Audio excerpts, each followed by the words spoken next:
Policy మొదలుకొని అనేక పాలసీలు అంటే మంత్రివర్గం నుంచి ఎమ్మెల్యేలకు కూడా చేరకముందుకే కేటీఆర్ చేరుతుంది. సో ఈ రకంగా అంటే అడ్మినిస్ట్రేషన్లో ఇంకా కమాండ్ రాలేదా కాంగ్రెస్కి, ఎట్లా లీక్ అవుతుంది? అంటే ఒకటి ఇది నిన్న మొన్న పేపర్లలో కొంతమంది రాసింది నేను కూడా చూసిన. అంటే జీవో కాపీలు రాకంటే ముంగటనే వచ్చిందా అని అంటే మరి జీవో కాపీలు రాకంటే ముందే ఆయన ప్రెస్ మీట్ పెట్టిండా అనేది అయితే కాదు. జీవో కాపీ వచ్చిన తర్వాత నేను పెట్టాను. జీవో కాపీ వచ్చిన రోజు పెట్టినట్టు. అయితే పాలసీలు ఏదన్నా ఉండని సరే లోపలికించి చేరవేస్తున్నారు అంటే గతం అంతా వాళ్ళు కూడా అధికారంలో ఉండే కాబట్టి వాళ్ళ కింద ఉంటున్నటువంటి అధికారులు లేకపోతే సిస్టమ్ ముంగట పనిచేసేటటువంటి వాళ్ళు లేకపోతే ఎవరో వాస్తవానికి ఇప్పుడు రేవంత్ రెడ్డి గారు కూడా ప్రతిపక్షంలో ఉన్నప్పుడు ప్రెస్ మీట్లు మేము పెట్టేది అనేక అంశాల మీద ప్రభుత్వం ఈ నిర్ణయాలు తీసుకుంటుంది, ఇవి తీసుకుంటే మంచిగా ఉంటుంది అనేటట్టు. సో ప్రతిపక్షాలకి తెలియకుండా ప్రభుత్వం ఏదైనా చేస్తుంది అని అనుకుంటే మేము దాచిపెట్టుకుని ఉండాలి. మేము జీవో తీస్తున్నామంటే అలా లెక్క ఆన్లైన్లలో కూడా అప్లోడ్ చేయకుండా మేము పెట్టె కింద పెట్టుకునో పెట్టె లోపల పెట్టుకునో దాచుకునేది కాదు కదా. పోతే పోయింది, ప్రతిపక్షాలకు ఏమైంది? మనం దొంగతనంగా చేస్తున్నటువంటి వ్యవహారం కాదు కదా. కానీ వాస్తవానికి ప్రజల మధ్యలోకి అధికారికంగా మనం చెప్పేదానికంటే ముందే ప్రతిపక్షంకి ఎట్లొచ్చింది ఎట్లెట్లా వచ్చింది అనేటటువంటి అంశం తీసుకున్నప్పుడు మాత్రం లోపల ఉంటున్నటువంటి వాళ్ళ గతంలో పనిచేసినటువంటి వ్యక్తులు కొంచెం అందించేటటువంటి వెసులుబాటు తీసుకున్నట్టున్నారు. సో దాని మీద కూడా కొంచెం వాస్తవాన్ని గమనించుకోవాల్సినటువంటి అవసరం ఉంది. సో ఇక్కడ పవన్ కళ్యాణ్ ఏ విధంగా అయితే కమెంట్ చేశారో అది అంటే కమెంట్ చేసిన చాలా రోజుల తర్వాత కాంగ్రెస్ పార్టీ రెస్పాండ్ అయింది. హిల్ట్ పాలసీని డైవర్ట్ చేయడానికి ఈ విధంగా రెస్పాండ్ అయింది అని చెప్పి కూడా వాదన. హిల్ట్ పాలసీ డైవర్ట్ అయిందబ్బా, అసలు ఎందుకు డైవర్ట్? గడప గడపకు చెప్పాలని చెప్పి నేను అంటుంటే హిల్ట్ పాలసీలో అసలు ఏముంది? హిల్టీపీలో ఏముంది? Hyderabad industrial land transformation policy అంటే ఏంది తెలుసా? అసలు 5 లక్షల కోట్ల కుంభకోణం అని ఆడు అదే రోజు బీజేపీ 5 లక్షలు అన్నది ఫస్ట్. అరే నువ్వు నేను ఒకటి అనుకుంటాం రా అని చెప్పి మళ్ళీ నెక్స్ట్ డే 6.5 లక్షల కోట్లకు చేసారు. ప్రభుత్వ భూమిని ఒక గజాన్ని కూడా ప్రైవేట్ ఓన్కి ఇచ్చేటటువంటి వెసులుబాటే ఈ పాలసీలో లేనప్పుడు ఇక్కడ కుంభకోణం ఆస్కారం ఏడుంది బ్రదర్స్? ఇది ఒకటి దానికి ప్రశ్న వాళ్ళు చెప్పాలి. గజం ధర ₹1,00,000 వాళ్ళకుంటే వీళ్ళు 4,000కే విక్రయిస్తున్నారు అని చెప్పేసి అంటున్నారు. విక్రయం అనేది ఎవడు అమ్మినప్పుడు విక్రయం పదం మీనింగ్ ఏంది? అసలు అమ్మే సిస్టమ్ లేదు ఈ పాలసీలో. చదివినరా డాక్యుమెంట్? జీవో చదివినరా? విక్రయం అనేది ఏదైనా ఉందా? ఇలా పోయి అక్కడ పరిశీలిస్తున్నారు కేటీఆర్ గిట్ల పోయి. నేను ఓపెన్ చేయాలి, మన ఇదేం సీక్రెట్ కాదు కదా.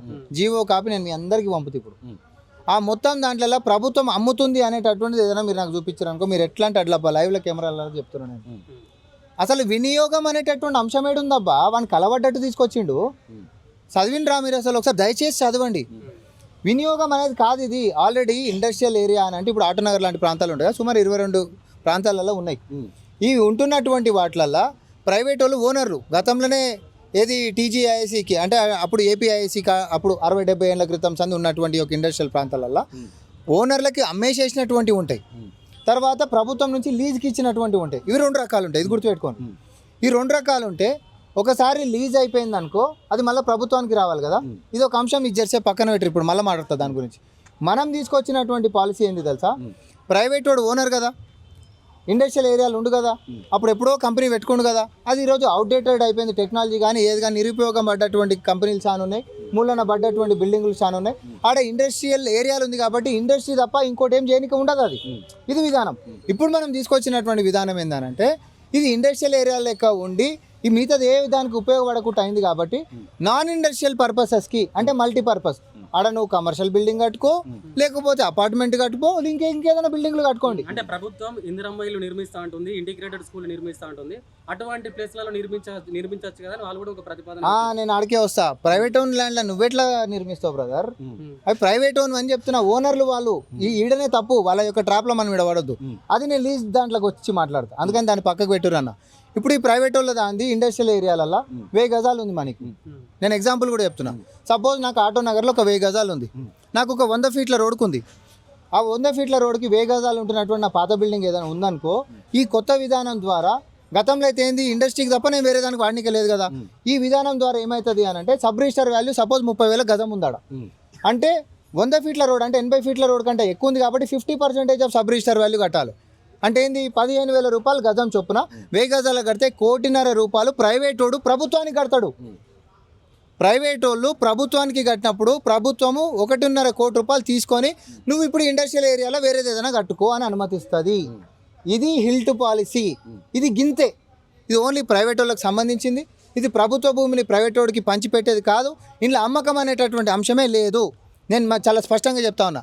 కానీ నువ్వు అన్నట్టు ఇంటిగ్రేటెడ్ స్కూళ్ళు, హాస్పిటళ్ళు, లేకపోతే ప్రభుత్వానికి సంబంధించినటువంటి ప్రజలకి సేవ చేసేటటువంటిది ఏదైనా కట్టాలని అనుకున్నప్పుడు ఏ వాటిలలో కట్టాలి? లీజ్కి ఇచ్చినవి కూడా కొన్ని ఉంటాయి కదా. లీజులు అయిపోయిన తర్వాత ఓవర్ అవుతాయి, ఓనర్లు ఏమో సబ్జెక్ట్ అయిపోయింది, లీజులకు ఇచ్చినవి కొన్ని ఉంటాయి. అయిపోయినాక ప్రభుత్వానికి కావాలి కదా బ్రదర్. 2015లో లీజులు అయిపోయినాయి ఉండే అబ్బా. ఎగ్జాంపుల్ బాలనగర్ చెప్తున్నాను. 2015లో లీజులు అయిపోయినాయి ఉంటే అవి ప్రభుత్వానికి కావాలి కదా. దాన్ని కేటీఆర్ అనేటోడు గ్రిడ్ పాలసీ అని చెప్పి తీసుకొని వచ్చిండు.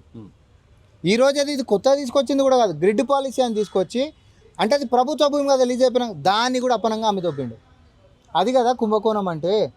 అంటే మీరు ఈడ ఒకటి ఏందనంటే 1000 అంటే కోడి పిల్లల్ని తిన్నటువంటి ఏది తాస్పామ్ వచ్చాయంటే మళ్ళీ కోడి దాకా సంతాప సభ చెప్పినట్టు మొత్తం మెక్కి ప్రభుత్వ భూముల్ని అపనంగా అవతలోనికి అమ్మి పడేసి, అక్కడ ఉంది అమ్మకం, ఈడ అమ్మకం లేదు, అమ్మి పడేసి అమ్మేసినవి ఈరోజు ఆయన తప్పులను మన మీద ఆపాదించి మాట్లాడుతున్నాడు. కాగితం మీ ముందు పెడతా, ఒక వకీల్ దగ్గరికి తీసుకొని పోండి, సార్ రామ్మోహన్ రెడ్డి సార్ పలానా ఇట్లా చెప్తున్నాడు, ఆయనేమో ప్రైవేట్ వాళ్ళకి వస్తుంది, ఇది ప్రభుత్వంది కాదు కదా అని అంటున్నాడు, ఇది నిజమేనా సార్ అని చెప్పి కెమెరాలు పట్టుకొని పోండి. నేను చెప్పింది తప్ప, కేటీఆర్ చెప్పింది తప్ప, ఈ చర్చ జరగాలి. అమ్ముడు పోను లేదు చెప్పేసిరు. అప్పుడు స్టేడియం పక్కన ఎంత పెద్దది అపార్ట్మెంట్లు కడుతున్నారు బ్రదర్, ఏది ఉప్పల్ స్టేడియం పక్కన. ఇప్పుడు ప్రభుత్వానికి న్యూజివీడు సీడ్స్ కంపెనీ, అదేదో న్యూజివీడు సీడ్స్ ఎన్ఎస్ఎల్ అని చూసినావా, అది ఎక్కడిది అనుకుంటారు? లేకపోతే మన ఏది సరూనగర్ స్టేడియం పక్కన ఆ వాసేవాడు పెద్ద కడుతుండు, ఇవన్నీ ఎక్కడ ఇండస్ట్రియల్ ల్యాండ్స్, అవన్నీ ప్రైవేట్ పరం ఎట్లా అనేది కేటీఆర్ మీరు అడుగురు కెమెరాలు పట్టుకొని. ఈరోజు పెద్ద పొంకనాలు కొడుతున్నావు, పబ్లిక్ అంటున్నావు, స్కూల్ అంటున్నావు, ఇంటిగ్రేటెడ్ స్కూల్ అంటున్నావు, మరి అవన్నీ ఎడికించి వచ్చినాయి? అడగదా కట్టాల్సింది, అవన్నీ ఎట్లా అమ్మినావు అని చెప్పి అడుగుంటే మీరు ఇప్పుడు ఒక్క గుంట భూమి కూడా మళ్ళీ మీ కెమెరాకి ముఖం చూపిస్తే అడుగురు. ఇప్పుడు ఒక్క గుంట భూమి కూడా గుర్తించలేదు ఇప్పుడు మనకు అవైలబుల్ ఈ ప్రభుత్వం. ఇప్పుడు నేను ఒకటే అంటున్నా, ఈ డ్రామాలు చేసేదానికంటే ఏడన్నా ప్రభుత్వ భూమి, ఇగో రేవంత్ సర్కార్ ఇగో ఈడొక ఎకరం అమ్మింది, ఏది ఇండస్ట్రియల్ ఏరియాలో, ఇగో ఎకరాన్ని ప్రభుత్వ భూమిది, ఇగో దీనికి తక్కువ అమ్మేసేసిందని ఒకటి చూపెట్టమని రాదు, అయిపోతుంది కదా. ఇంతసేపు డ్రామానే చేస్తారు తప్ప, సార్ అమ్మేస్తారు తక్కువ అమ్మేస్తారు అంటారు, అమ్మినోంది ఒకటి కనపడాలి కదా. అర్థమైందా? సేమ్ మూసీల ప్రక్షాళన, హెచ్సియులో కూడా హెచ్సియు ల్యాండ్ అని చెప్పి ట్విస్ట్ చేశారు, హెచ్సియు ల్యాండ్ అని చెప్పి ఏది పల్టాయించారు. 10 సంవత్సరాలు హైకోర్టులో అది ఎవరు భూమని కొట్లాడిందండి? బీఆర్ఎస్ పార్టీ ప్రభుత్వ భూమని కొట్లాడింది. ప్రభుత్వం తీర నిర్ణయం తీసుకునే దానికంటే ముందు అది హెచ్సియు భూమి అని చెప్పి బట్టగాల్చి మీదేసింది. అది ఈరోజు కోర్టులో కొట్లాడుతున్నాం, అది వేరే సంగతి. అసొంటప్పుడు ఏం చేయాలంటే ఆ కాగితాలను తీసి మీలాంటి వాళ్ళు దయచేసి కొంచెం దాని మీద లోతైనటువంటి విశ్లేషణ చేసి నిజాలు ప్రజలకు చెప్పండి. ఎందుకంటే ఈ అబద్ధాలతోటి ఇద్దరు కలిసి చేస్తున్నటువంటి డ్రామాలతోటి ఇది సరిపోతలేదనే ధర్మాన్ని తీసుకొచ్చి ప్రజలని పక్కదారి పట్టించేటటువంటి యొక్క మోసాన్ని తెలంగాణ జాతి క్షమించదు. ఎందుకంటే ఒకసారి తెలంగాణ అమరవీర సమాధుల పునాదుల మీద ఎక్కి వెన్నుపోటు పొడిచినోడే ఈరోజు మళ్ళీ అబద్ధాలతోటి మళ్ళీ పొడవనికి సిద్ధమవుతా ఉన్నారు. ఈ దగాకోరులని ఖచ్చితంగా ఎండగట్టాల్సినటువంటి అవసరం ప్రధానంగా మీ మీద బాధ్యత ఉంది. కాబట్టి దయచేసి మీరు లోతైనటువంటి విశ్లేషణ చేసి కేటీఆర్ అనేటువంటి ముఖం మీద ప్రశ్నలు గట్టిగా అడుగుంటే సమాధానం ఏమొస్తుందో చూద్దాం.